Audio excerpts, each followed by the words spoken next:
Good morning. So as my co-panelist has already spoken about, I would just like to re-summarize about some of the key factors which can help us drawing our attention towards the Indian chemical as well as agrochemical supply chains agility. So when we speak about agility, it is not about speed. Agility is about how quickly we are able to deliver in terms of the risk-resilient environment and all the insight, data-driven decision-making which can help us to drive us further.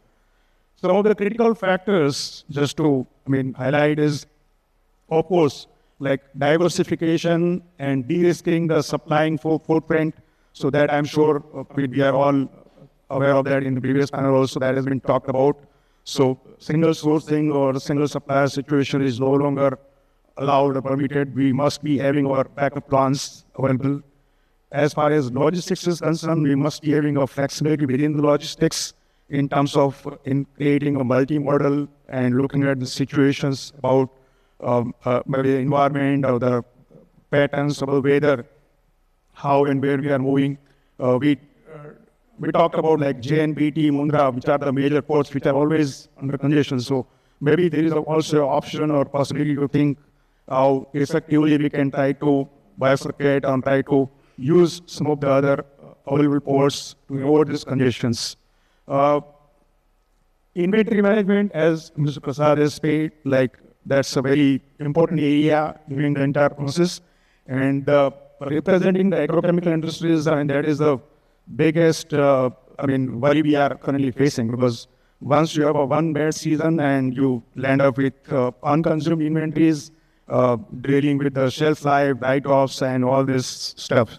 So there are possible areas or the options available in terms of managing is like we can try to keep the formulations at least closer to the season, try to see like what kind of pack sizes or specific requirement in the areas which is needed. So just to give us one example, like we are dealing with one agrochemical insecticide formulations, which is actually a sand-based formulation. And as India is a vast country, it is consumed across all the crops in like rice, sugar cane, and kind of thing. So, which is a sand-based formulation, it is very difficult to move from like north to south or southwest. So the one options which we have is like we are having 4 different manufacturing facilities which we have created, which is supporting north, south, east, and west. So that is how like we are trying to reduce the logistics as well as trying to make sure that we produce just in time and trying to give it back at the market.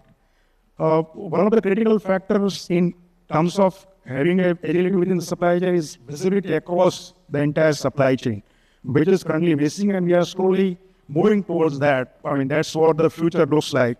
So digitalization, having a kind of a control tower model where we have all the information getting together at one place, and it has to be shared across all the critical stakeholders to keep one single source of truth is critical.